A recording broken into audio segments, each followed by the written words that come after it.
పని కోసమే నీ మనసులో ప్రభువును కొలుచు ప్రతి నిమిషమే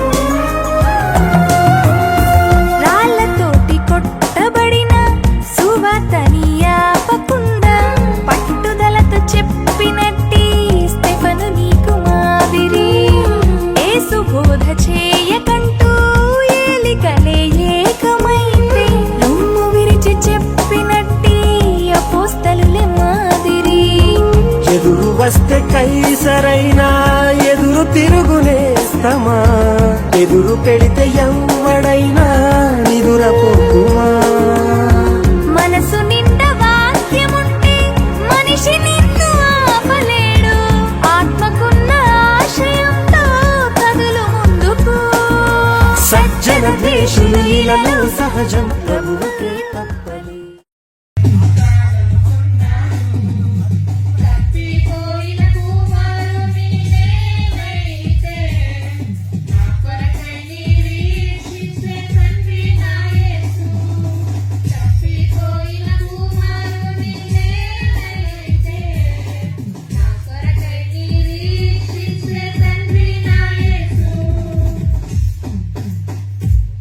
ఈ లోకమంతనే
హల్లెలూయా.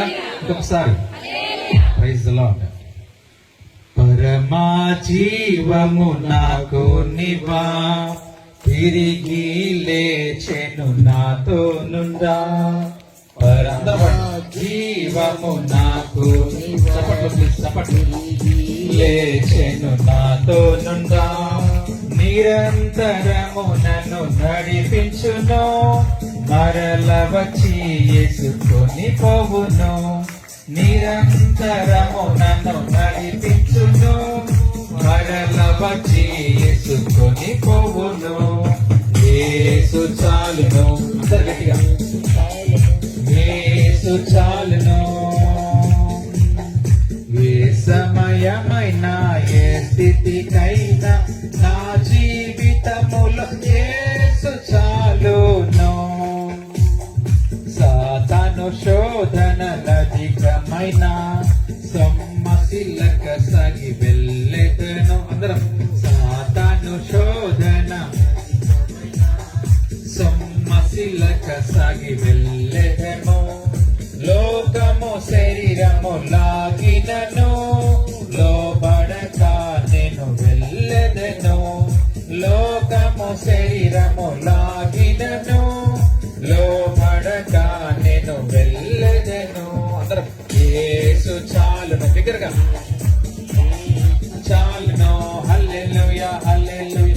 ఏ సమయమైనా ఏ స్థితికైనా నా జీవితములో యేసు చాలును.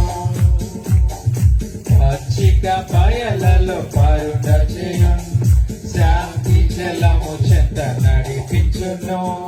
పచ్చిక బయలలో పరుండ చేయును, శాంతి జలము చెంత నడిపించును. అనిశము ప్రాణము తృప్తి పరచును, మరణలోయలో నన్ను కాపాడును. అనిశము ప్రాణము తృప్తి పరచును, మరణలోయలో నన్ను కాపాడును. అందరం యేసు చాలును, యేసు చాలును. హల్లెలూయా హల్లెలూయా. ఏ సమయమైనా ఏ స్థితికైనా నా జీవితములో యేసు చాలును. పరమా జీవము నాకు నివా, తిరిగి లేచెను నాతో నుండా. పరమా జీవము తిరిగి లేచెను నాతో నుండా. నిరంతరము నన్ను నడిపించును, మరల వచ్చి యేసుకొని పోవును. నిరంతరము నన్ను నడిపించును, మరల వచ్చి యేసుకొని పోవును. అందరం యేసు చాలును చాలును, యేసు చాలును చాలును. ఏ సమయమైనా ఏ స్థితికైనా నా జీవితములో యేసు చాలును. నా జీవితములో యేసు చాలును. హల్లెలూయా.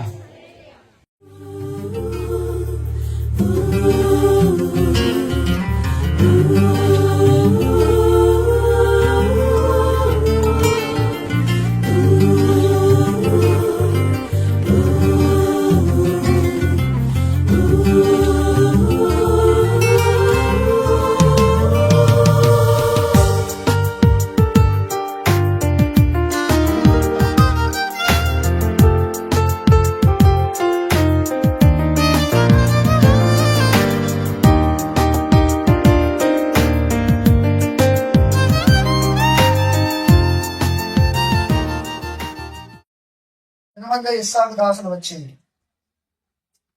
తాను తగిన బావిని గుర్చి అతనికి తెలియచేసి, మాకు నీళ్లు కనబడినని చెప్పారు గనక దానికి షేబా అని పేరు పెట్టను. పైన కింద ఫుట్నోట్లో షేబా అనే దానికి ప్రమాణము. రైట్. ఇప్పుడు దాసుడు వచ్చేసాడు, పనోరును పెట్టి బావులు తవ్విస్తున్నాడు. ఎన్నో ఆటంకాలు వచ్చాయి, అసూయ, విరోధం, జగడం అన్ని వచ్చాయి. ఇప్పుడు వచ్చి అంటున్నాడు, అయ్యా తవ్వుతున్నప్పుడు నీళ్లు వచ్చేసాయి. చూడండి, నీళ్లు వచ్చేసాయి అంటే ఇప్పుడు మాకు మట్టి కనిపించట్లేదు. ఫస్ట్ ఏముంది, మట్టితో మూసేశారు కదా, ఇప్పుడు మట్టి కనిపించట్లేదు, నీళ్లు కనిపించాయి, ఇక మట్టి లేదు. ఎవరైతే లోకము నుండి దూరమై మట్టిని తీసివేసుకుంటారో, చూడండి, నీళ్లు కనిపిస్తాయి. నీళ్లు దేవుని యొక్క వాక్యానికి సాదృశ్యంగా ఉన్నాయి. ఈరోజు మన జీవితాలు క్రీస్తులో, క్రీస్తు బిడ్డలుగా చేశారు. ఆ రోజు నుంచి ఈ రోజు కూడా దేవుని పిల్లలుగా, అన్నదమ్ములుగా, మన రక్త సంబంధికుడిగా నేను భావించి ముందుకు వెళ్తూ ఉంటాను. అలాగే అద్భుతమైన క్రీస్తు కుటుంబ సభ్యులుగా భావించి పెద్ద మంచి యొక్క తరుణాన్ని దేవుడు ఇచ్చినందుకు మనం స్తుతిస్తూ ముందుకు వెళ్ళాలి. ఈ సమయాన్ని ఇచ్చినటువంటి మరొకసారి అన్నగారికి, అన్నగారి కుటుంబ సభ్యులకి మరొకసారి వందనాలు తెలియజేస్తూ మీ అందరికీ తెలియజేస్తూ థ్యాంక్ యూ, ధన్యవాదాలు. చాలా సంతోషం. మన మధ్యలోకి దూర ప్రాంతం నుంచి వచ్చి శ్రేష్టమైనటువంటి వాక్యాన్ని అందించి మనను బలపరిచినటువంటి సినో బ్రదర్ కుటుంబం కొరకు మనం ప్రార్థన చేయాల్సిన వారంగా ఉంటున్నాం. అవును ప్రియులారా, ఈ కుటుంబం దాకా బ్రదరు సాక్షి చెప్తూ ప్రార్థన విజ్ఞాపనలు చేసిన కుటుంబం. ఈ కుటుంబం యొక్క ప్రార్థన విన్న దేవుడు ఈ కుటుంబం ఆనాడు ఈ అబ్రహాము బావులు తవ్వించాడు, అసూయ చేత దూచారు, ఇస్సాకు వాటిని మరలా తవ్వించాడు. ఎందుకు తవ్వించినాడు? అందరూ అభివృద్ధి పొందాలి అని. ఈ కుటుంబం కూడా ఇదిగో ఎంతో పరిచర్య చేశారు ఈ గ్రామంలో కదా. ఇద్దరు టీచర్లే కదా అయ్యా, ఇద్దరు టీచర్లే. మాకు తెలియదు కానీ మా పెద్దవారు, మాది గోగులపల్లి కాబట్టి అందరూ చెప్తారు. సిగపేటలో ఉన్నటువంటి కండే శామ్యుల్ అయ్యవారు అని పెద్దవాళ్ళని అడిగితే వాళ్ళు చెప్తారు. ఇక్కడ గ్రామస్తులను అడిగితే చెప్తారు వారి యొక్క పరిచయం ఏంటో. ఈ ప్రాంతం నుంచి బట్టకాగుళ్ళకు పోయి ఆ అడుగు ప్రాంతంలో సైకిల్ తొక్కుకుంటూ పోయి పోయి పోయి పోయి అక్కడ సంఘాన్ని కట్టి అక్కడ పరిచయం చేయడం అంటే ఏం, వారిద్దరికి ఎంత ఉద్యోగాలు ఉన్నాయి, ఎంత అమౌంట్, ఎంత శాలరీ వస్తుంది?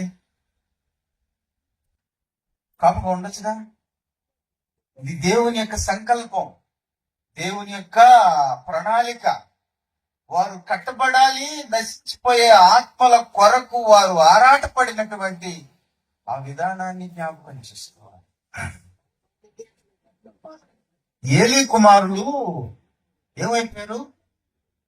చనిపోయారు, నాశనం అయిపోయారు, చనిపోయారు. వారిని చంపాలని లోపల ఉన్నది గనుక దేవునికి ఉద్దేశం. ఎందుకంటే సంఘవస్తులను, సంఘానికి వస్తున్నటువంటి వారిని పాడు చేసినటువంటి వారిని చంపేస్తారు. అయితే దేవుడు అంటాడు, నన్ను గణపరిచే వారిని నేను గణపరుస్తాను. హల్లెలూయా. నన్ను తృణీకరించే వారిని నేను తృణీకరిస్తాను అన్నాడు. ఆ మాట సమూయేలు గ్రంథంలో ఉండదు. దేవుని సన్నిధి అంటే అంత భయము, భక్తి కలిగినటువంటి కుటుంబం కనుకనే ఈనాడు వారు కుమారులు చేయనటువంటి సేవ, ఈ యూసీవై పరిచర్య, ఈ యొక్క ఇంత పెద్ద అనుచితమైనటువంటి బాధ్యతను మరి మనమళ్ళకి ఇవ్వడం అనేది దేవుని యొక్క భాగ్యమే కదా. ఎంత ధన్యత! వారి ప్రార్థన విజ్ఞాపనలే అని నా ప్రగాఢ నమ్మకం. వారు వదిలి వెళ్ళినటువంటి సేవను కొనసాగించడం అని దేవుని చిత్తం. మండలం మొత్తం, అదర మండలాలు కూడా, పక్క మండలాలు కూడా వెళ్ళడం, వారం వారం సువార్త పరిచర్యలో కొనసాగటం అనేది, యూసీవై పరిచర్య జరిగించడం అనేది, యూసీవై యొక్క ఆ యొక్క కార్యక్రమాన్ని నడిపించడం అనేది ఎంత బాధ్యతతో కూడిన పని. ఈ పనిని ఇవ్వడం, వారు చేసినటువంటి ప్రార్థన విజ్ఞాపనలు. మరి అలాంటి నీతిమంతుల్ని జ్ఞాపకం చేసుకోవడం ఎంత ఆశీర్వాదం! మనకు ఆశీర్వాదము, మన కుటుంబాలకు ఆశీర్వాదము, మన పిల్లలకి చెప్పడం ఆశీర్వాదం. వాళ్ళలాగా పరిచయం చేశారయ్యా. మనం ప్రార్థించాలి, మనం కూడా సహకరించాలి, సంఘానికి సహకరించాలి, సువార్త చెప్పాలి, నశించిపోయే వారికి వాక్యం అందించాలి. ఎందుకు ఈ బావులు తవ్వించాడు ఇస్సాకు? ఎవరితో జగడం మాడలేదే. ఇలా చెప్పుకుంటా పోతే అనేక మాటలు మనం చెప్పుకోవచ్చు. కాబట్టి ఆ నీతిమంతులు జ్ఞాపకం చేసుకోవటం మనకు ఎంతో సంతోషము, ఆశీర్వాదం. ఆ కుటుంబం కొరకు, ఈ యూసివై పరిచర్య కొరకు, ప్రతి బిడ్డ కొరకు మనం ఈ కుటుంబం కొరకు ప్రార్థన చేయాల్సిన వారంగా ఉంటూ ఉన్నాం. పనిచేశారు. నాన్నగారు అల్లూరు యూపీ స్కూల్లో హెడ్ మాస్టర్ గా చేశారు. ఆయన పనిచేసే కాలంలో 25 మంది ఉపాధ్యాయులు ఆయన కింద ఉన్నారు. వయసులో చిన్నవాడు. ఆయన దగ్గర పనిచేసిన వారిలో వాళ్ళ అక్క, బావ, అన్న, వదిన, బంధువులందరూ ఉన్నారు. అంత చిన్న వయసులో నమ్మకంగా సేవ చేశారు. ఆ యొక్క ఉద్యోగంతో పాటు నా తండ్రి ఈ ప్రాంతంలో ఎంతో సేవ జరిగించారు. మా నాన్నగారు, మా అమ్మ కూడా ఈ ప్రాంతంలో కనబడే స్కూల్లో ఉపాధ్యాయురాలుగా పనిచేశారు. ఆమెకి ఎంతో విలువ. అంటే ఆమె ఈ ప్రాంతానికి నన్ను 6వ మాసంలో తీసుకొని వచ్చారు. అంటే చాలా చిన్న వయసులో ఇక్కడికి తీసుకొని వచ్చారు. కేవలము మా అమ్మ ఉద్యోగం కొరకుగా నాన్న మా తండ్రి ఈ స్థలాన్ని ఏర్పరచుకున్నారు. ఇది మాకు నివాస స్థలముగా ఏర్పడింది. అయితే వారిరువురు ఈ గ్రామానికి వచ్చినప్పుడు అందరు క్రైస్తవులు కాదు, కొద్దిమంది మాత్రమే క్రైస్తవులుగా ఉన్నారు. ప్రతి నిత్యము మా ఇంట్లో కుటుంబారాధన జరిగేది. కుటుంబారాధన అంటే చిన్న సంఘారాధనగా జరిగేది. అందరూ వచ్చేవారు. కానీ ఈ స్థలంలో ఇప్పుడు దేవుణ్ణి ఎరగనటువంటి వారు ఎవ్వరూ లేరు. అది వారి ప్రార్థనా ఫలితము. అంతేకాకుండా వారికి మేము 6 సంతానం అని చెప్తున్నారు. నేను పెద్ద కుమార్తెని. నాకు 3 సంతానము. విక్టోరియా, మధ్యలో కుమారుడు వినీత్ కుమార్, తర్వాత వినుప. అందరు కూడా నాయన చక్కగా చదువుకొని మంచి స్థాయిలో ఉన్నారు. వారికి దేవుడు ఇచ్చినటువంటి ఆ గొప్ప ఆలోచన ద్వారా మనమందరం సమకూడి మా యొక్క తల్లిదండ్రుల్ని వారు చేసిన సేవ మరొకసారి జ్ఞాపకం చేసుకునే భాగ్యాన్ని ఇచ్చారు. యెరూషలేం దేవాలయం నా తండ్రి. అప్పుడైతే నా ప్రభు దావీదు మహారాజు దానికి సంబంధించిన అన్ని సమకూర్చినప్పటికి కూడా సొలొమోను మహారాజుకి మీ యొక్క తన్మని ఇచ్చారు. ఆ విధంగానైనా ఎంతమంది ఉన్నాం గాని నా కుమారుడు వినీత్ కుమార్ని దేవుడు ఈ సమయంలో వాడుకున్నందుకు కూడా దేవుని వందనాలు చెల్లిస్తున్నాను. అన్నిటికన్నా ముఖ్యంగా కుటుంబారాధన రాత్రిపూట జరగడము ప్రతి ఇంట్లో ఉంటుందేమో తెలియదు, కానీ మా ఇంట్లో వేకువల ప్రార్థన జరిగేది. 6 చిన్న పిల్లలమే. అందరు నిద్రపోతుంటాం కానీ నిద్రపోయినా సరే తప్పనిసరిగా కూర్చోవాలి. అది వారి పద్ధతి. ఆ విధముగా మా తల్లిదండ్రులు మోకరించి ప్రార్థించారు. ఆ సమయంలో ఇంకొక చిన్న మాట చెప్పి ముగిస్తాను. నా కొడుకుని మా అమ్మ నా ఆరోగ్యం సరిలేని పరిస్థితుల్లో మా అమ్మ దగ్గర ఉండి పెరిగాడు. మా అమ్మ మోకరించినప్పుడు మా అమ్మ చీర దగ్గర తను కూడా వంగుండేవాడు. ఆ దీవెన ఈ దినాన ఫలించిందని మరొకసారి నేను దేవునికి వందనాలు చెల్లించుకుంటూ, ఇంకొక విషయం ఏంటంటే వారిద్దరు ఉపాధ్యాయ వృత్తిలో ఉన్నప్పటికీ నాన్న ఫీల్డ్, సమావేశం అన్ని పదవుల్లో పనిచేశారు. నమ్మకమైన సేవ చేశారు. మా తల్లి ఉపాధ్యాయురాలుగా పనిచేసినప్పటికి కూడా అక్కడ ఉన్న చిన్న బిడ్డలు వారికి కావాల్సిన నీరు, మధ్యాహ్నం వచ్చినప్పుడు భోంచేయడానికి తగిన వస్తువులు, ఆమె చేసుకున్నటువంటి కూర, అన్నం లేని వారికి అన్నము, ఆ విధంగా వారు ఇద్దరు కలిసి ఒకే ఆలోచనతో ఒకే ప్రార్థనతో ఈ యొక్క వారి జీవితాన్ని కొనసాగించి ముగించారు. ఆయన సంతికి చేరారు. చేరి వచ్చిన మీకు అందరికీ మా ధన్యవాదాలు తెలియజేస్తూ ముగిస్తున్నాను. చాలా సంతోషం అమ్మా. మీరు మీ అనుభవాలు పంచుకొని ప్రార్థన చేసి మీ అనుభవాలు పంచుకున్న దానిని బట్టి అవుట్ ఆఫ్ థ్యాంక్స్ చెప్పక ముందు నేను మీతో ఎందుకు చేశాను ఇదంతా కూడా కాంపౌండ్ వలన మీకు తెలియజేస్తాను. ఇక్కడ నేను ఇదే ప్రాంతంలో పెరిగాను, ఎక్కువగా శాతం ఇక్కడ ఉండేవాడిని. అదే క్రమంలో మా అమ్మమ్మ తాతయ్య అమ్మగారు చెప్పినట్లుగా ప్రతిరోజు మార్నింగ్ ప్రేయర్లో నన్ను కూడా లేపేవారు. నిద్రపోతున్నప్పుడు నన్ను కూడా లేపి కూర్చోబెట్టేవాళ్ళు ప్రార్థనకి. మా అమ్మమ్మ వద్దులే వాడు చిన్నవాడు అని చెప్పినా కూడా మా తాతయ్య ఒప్పుకునేవాడు కాదు. ఆయన చాలా స్ట్రిక్ట్గా ఉండేవాడు. అయితే వాళ్ళిద్దరు కూడా చనిపోయిన తర్వాత నేను ఈ ప్రాంతానికి వచ్చి ఆ సమాధి, నాకు మా అమ్మమ్మ అంటే చాలా ఇష్టం. నా చిన్నప్పటి నుంచి సాకింది ఆమె ఎక్కువ. అమ్మని చూడడానికి వచ్చేటప్పుడు ఆ సమాధి కొరకు వచ్చి ప్రార్థన చేసుకుంటూ వెళ్ళే సమయంలో ఈ ఇల్లు చాలా చెట్లు పెరిగి చాలా దేవస్థితిలో ఉంది. అది నేను గమనించినప్పుడు బాధపడేవాడు. అదే సమయంలో నేను మళ్ళీ వస్తున్న సమయంలో నేను ఒకనొక రోజున ఈ యొక్క గ్రామస్తులు నాకు చెప్పిన మాట, అయ్యా ఆ యొక్క గృహంలో దేవునికి వ్యతిరేకమైన కార్యాలు జరుగుతున్నాయి అని చెప్పారు. నేను విన్నప్పుడు చాలా బాధపడ్డాను. కానీ నేను దీనిని రిపేర్ చేయలేని పరిస్థితి. నేను ఆ మాటను చాలాసార్లు విన్నప్పుడు నేను బాధపడి ఎలాగైనా దీన్ని చేయాలి అనేటువంటి పరిస్థితి వచ్చినప్పుడు ఆ సమాధి కూడా మా అమ్మమ్మది చాలా డౌన్లో ఉండేది. మా నాన్నగారు గత సంవత్సరం నిద్రించారు ఆగస్టు మాసంలో. ఆయనకి మా అమ్మమ్మ అంటే చాలా ఇష్టం. మా తాతయ్య, అదేవిధంగా మా నాన్నమ్మ, తాతయ్య వాళ్ళ సమాధులు అన్ని కూడా ఆ రోజులు చనిపోయారు కాబట్టి వాళ్ళకి చాలా డౌన్లో ఉండేది. అవన్నీ కూడా హైట్ చేయాలని చెప్తుండేవాడు నాకు. అందుని బట్టి మా నాన్న నేర్పించిన మార్గాన్ని బట్టి ఆయన ఆశను నేను తీరుద్దామని చెప్పి మొట్టమొదటిగా నాన్న సమాధితో పాటు వారి కూడా అన్ని హైట్ లేపారు. ఆ తర్వాత దీని గురించి మళ్ళీ ఆలోచించాను. మళ్ళీ ఒకసారి వచ్చాను, చూశాను. అప్పుడు కూడా ఇదే మాటలు వింటున్నాను. కానీ నేను గమనించిన విషయాలు ఏంటంటే, విచక్షణ అనేది ఎవరైతే ఆ పని చేస్తున్నారో వాళ్ళకి విచక్షణ జ్ఞానం లేదు అని నాకు తెలుసు.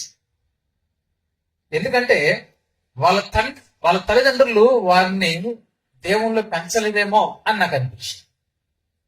ఈ యొక్క గృహము ఎంతో భక్తిపరుల గృహము అని నాకు తెలుసు. మా తాతయ్య ఇప్పుడు యాకోబు అన్న కూడా సాక్ష్యం చెప్పినట్టుగా వాళ్ళ కుమారుడు కూడా ఈ సంఘంలో కొంత ఆయన పరిచర్య కొనసాగినట్టుగా చెప్తున్నాడు.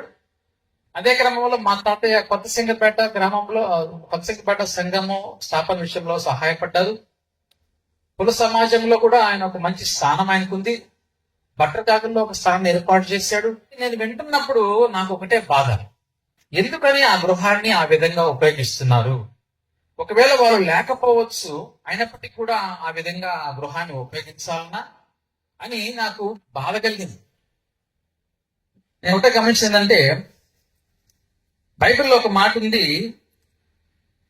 బాలుడు నడవలసినటువంటి త్రోవను వానికి నేర్పము, వాడు పెద్దవాడైనప్పుడు దాని నుంచి తొలగిపోవడం. ఎవరైతే ఆ పనులు చేస్తున్నారో, ఎవరైతే దేవునికి వ్యతిరేకమైనటువంటి పనులు ఈ గృహంలో చేశారో వాళ్ళ పేరెంట్స్ వాళ్ళని సరిగ్గా పెంచలేదేమో అని నాకు అనిపిస్తుంది.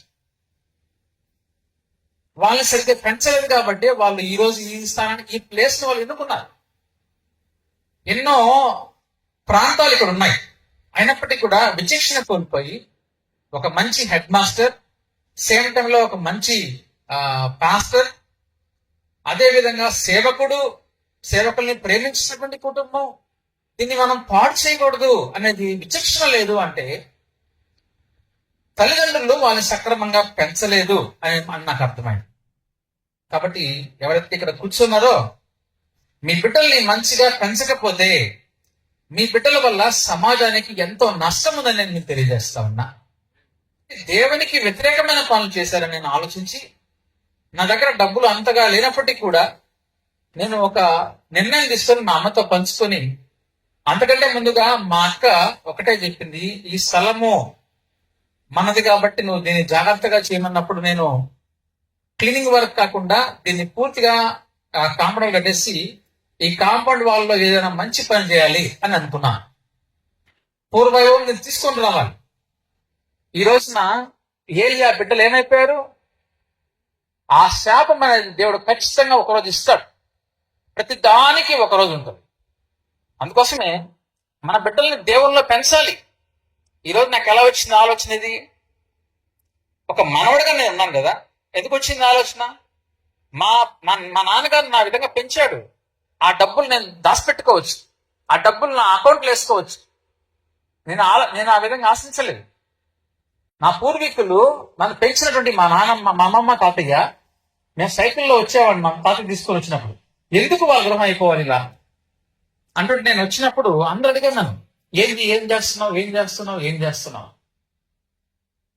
చేస్తాను.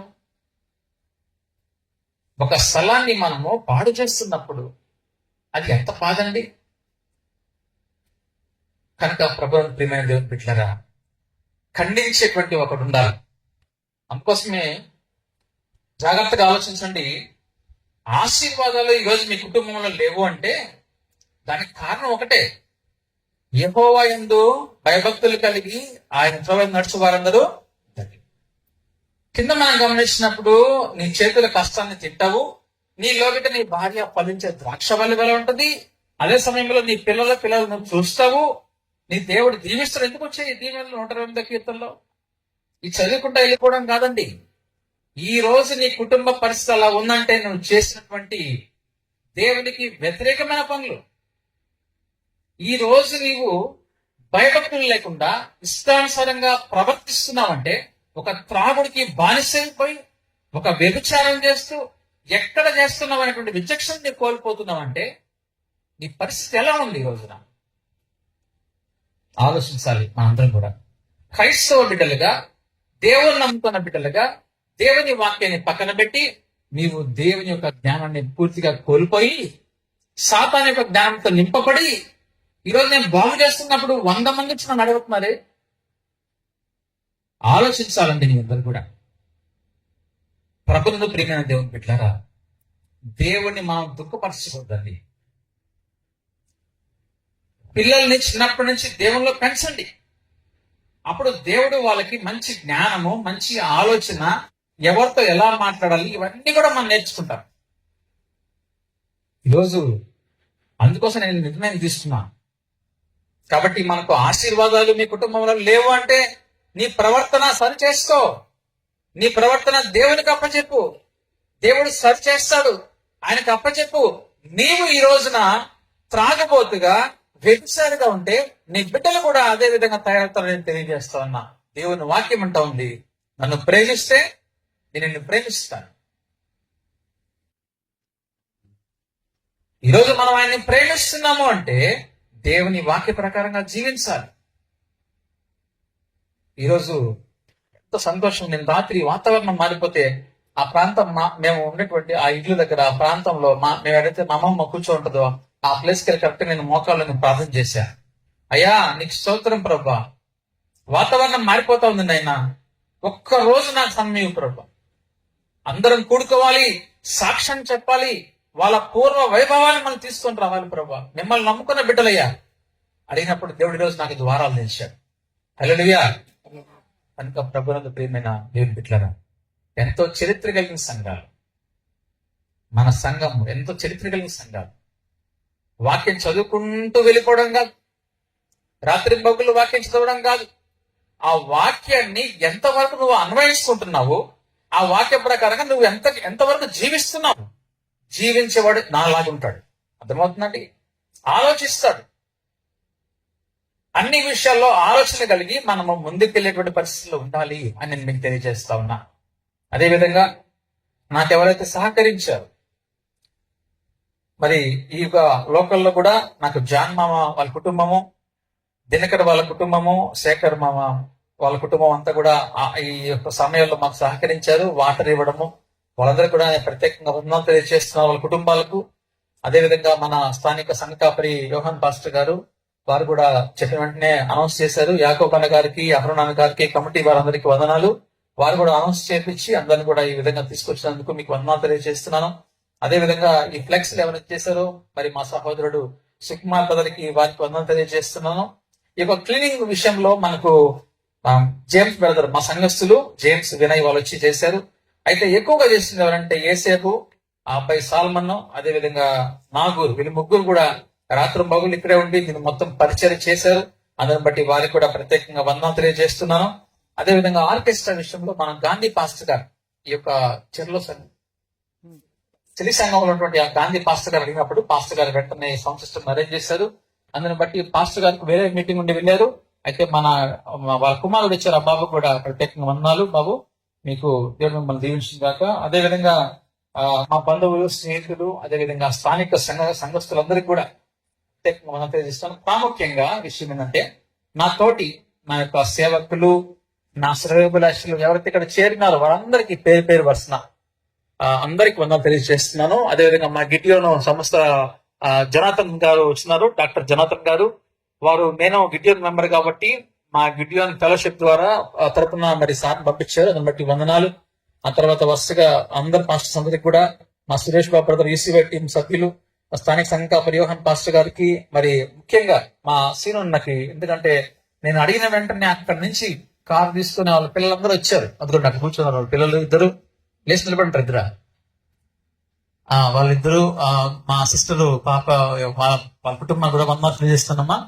అదేవిధంగా ఇక్కడ ఉన్నటువంటి ప్రతి ఒక్కరికి, మా నడిపించిన మా అన్న పీటర్ అన్న గారికి కూడా ఈ చక్కగా జరిగించడం, దాన్ని బట్టి అన్నకు కూడా వందనాలు తెలియజేస్తున్నాను. మరి అదేవిధంగా మా యొక్క యూసీవై టీం అంతా కూడా అక్కడ రాష్ట్రం చూడండి పేరు, ఇది ఉన్నప్పటికీ కూడా అది ఉండాల్సిందే ఆవిడ పెట్టినందుకు వస్తుందని, యునైటెడ్ క్రిస్టియన్ యూత్ అని. అదేవిధంగా మా బావ గారికి కూడా ప్రత్యేకంగా వందనాలు తెలియజేస్తున్నాను.